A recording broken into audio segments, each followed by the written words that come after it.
amigos, que a paz e o amor do nosso Mestre Jesus possa nos envolver agora e sempre. Bem-vindos ao programa de explanações evangélicas da Seara Bendita.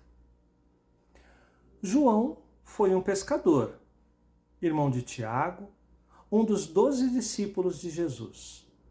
Seu evangelho foi escrito para testemunhar o Salvador e ensinar que aqueles que vivem de acordo com os ensinamentos de Jesus podem receber muitas bênçãos.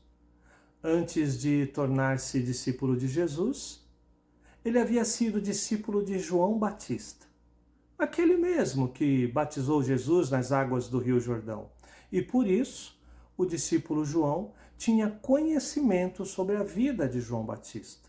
E assim, traz em seu evangelho fatos ocorridos na região da Judéia que não são narrados em nenhum outro evangelho. No capítulo 3, versículo 30 do Evangelho de João, temos as seguintes palavras: é necessário que ele cresça e eu diminua. Essas palavras foram ditas por João Batista. Ele havia se tornado uma pessoa muito popular, pois inúmeras pessoas o procuravam, vinham de longe para serem batizadas. Certa vez, João Batista, acompanhado de seus discípulos, realizava batismos nas águas do Rio Jordão, quando Jesus e seus discípulos, seguidos por uma enorme multidão, chegaram naquele local e ali Jesus também começou a batizar. Alguns discípulos de João Batista, incomodados, foram reclamar com seu mestre. Rabi, veja, as multidões de Jesus são maiores que as nossas. O que vai fazer a respeito? E João Batista responde: um homem não pode receber nada se não lhe tiver sido dado do céu. João não estava preocupado em perder a sua popularidade junto ao povo, não. Ele sabia que seu chamado pertencia a Deus. O papel de João Batista era preparar o caminho para Jesus. E então, meio que encerrando aqueles questionamentos por parte de seus discípulos, João Batista disse: é necessário que ele cresça e eu diminua. Vemos nesta fala a grandeza de João Batista, grandeza inclusive enaltecida por Jesus, que disse: dentre os nascidos de mulheres não surgiu ninguém maior do que João Batista. Está em Mateus capítulo 11, versículo 11. Essa grandeza se revela porque João compreende a autoridade de Jesus e o reconhece como Messias enviado por Deus. A grandeza de João Batista está na sua humildade.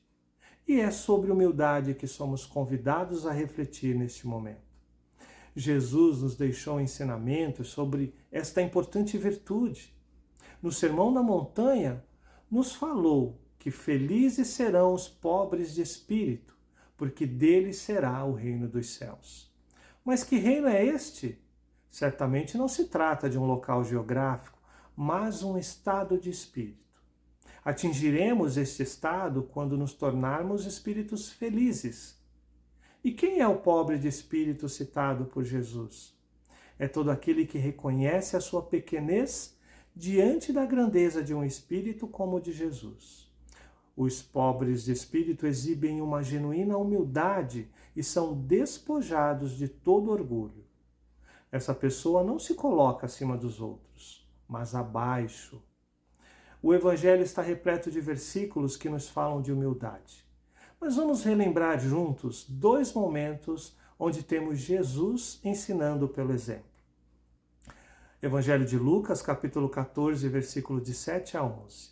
Certa vez, Jesus entrou num sábado na casa de um fariseu e, ao se preparar para a refeição, notou como os convidados escolhiam os melhores lugares. Propôs então a seguinte parábola: quando fores convidado às bodas, não se sentes no primeiro lugar, pois pode ser que seja convidada outra pessoa de maior consideração que tu, e vindo que te convidou, te diga: cede o lugar a este outro. Terias então a confusão de dever ocupar o último lugar. Mas quando fores convidado, vai tomar o último lugar, para que quando vier o que te convidou, te diga: amigo, passa mais para perto. Então serás honrado na presença de todos os convidados.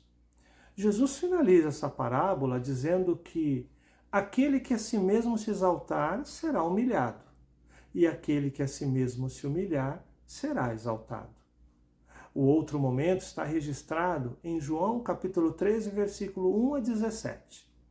Quando se preparavam para partilhar a refeição da Páscoa, Jesus aproveitou o momento para ensinar uma lição necessária. Os apóstolos jamais esqueceriam aquela noite. Jesus tomou uma toalha e uma vasilha com água e foi de discípulo em discípulo lavando os seus pés. Isso era por costume serviço dos servos mais humildes, mas aqui Jesus estava se humilhando diante de simples galileus. Quando terminou, perguntou aos discípulos: compreendeis o que vos fiz? Vós me chamais de mestre e senhor e dizeis bem, porque eu o sou. Ora, se eu, sendo o senhor e o mestre, vos lavei os pés, também vós deveis lavar os pés uns dos outros, porque eu vos dei o exemplo, para que, como eu vos fiz, façais vós também. Diariamente temos diversas oportunidades para praticar a humildade ensinada por Jesus. Ao entrar no ônibus, ao nos aproximarmos do balcão da padaria, do açougue, no caixa do mercado, cumprimentamos educadamente as pessoas que ali estão trabalhando para nos servir? Somos gentis com as pessoas que estão abaixo de nós na hierarquia da empresa onde trabalhamos? A faxineira, a tia do café, o auxiliar. Somos pacientes e atenciosos na hora de ensinar aqueles que dependem de nosso conhecimento? Ou nos esquecemos que no passado nós também não sabíamos como fazer? Também é preciso ter humildade para aprender. Algumas pessoas, por conta do orgulho, sentem vergonha em deixar transparecer que desconhecem determinado assunto. E quem sofre, hein? Quem sofre também precisa ter humildade. Quantas pessoas sofrem sozinhas, passam apertos, dificuldades, porque não querem que outros fiquem sabendo. Vamos deixar que a fraternidade também ensinada por Jesus se manifeste. Muitas vezes, abrir o nosso coração é criar oportunidades para receber uma mão estendida, um ombro amigo. É preciso permitir que alguém nos ajude, nos apoie, nos dê forças para continuar. Se aceitamos este amor com pureza e humildade, vamos entender que o amor não é dar ou receber, é compartilhar. A humildade também contribuirá para o bem-estar dos nossos relacionamentos, sejam quais forem.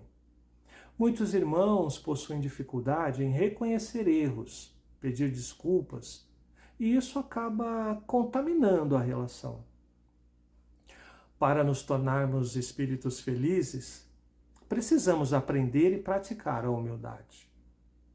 Algumas das características de uma pessoa humilde são ser simples, ser agradecida, respeitosa, reconhecer os próprios erros, aprender com os próprios erros, evitar emitir críticas, usar de empatia para com os outros, não fazer julgamentos. A postura de João Batista diante de Jesus representa a postura que devemos ter com todos os que nos cercam, pois perante Deus somos todos irmãos. Façamos como Jesus em seu maior exemplo de humildade. Jesus desceu à terra e não se vangloriou de sua posição divina. Não se colocou acima dos outros por estar em igualdade com Deus do ponto de vista divino.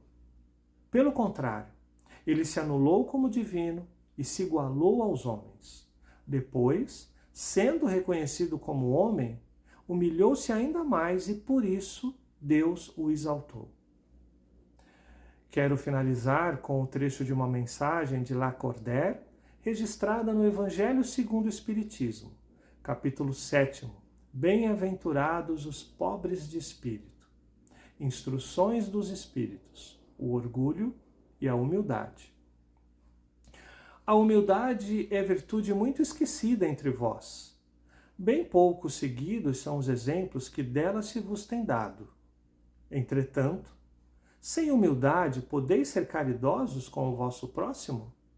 Não, pois que este sentimento nivela os homens, dizendo-lhes que todos são irmãos, que se devem auxiliar mutuamente, e os induz ao bem.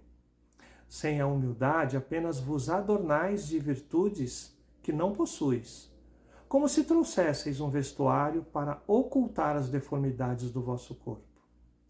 Lembrai-vos daquele que nos salvou. Lembrai-vos de sua humildade que tão grande o fez, colocando-o acima de todos os profetas. Que a paz e o amor do nosso Mestre Jesus continue a nos envolver agora e sempre. Graças a Deus.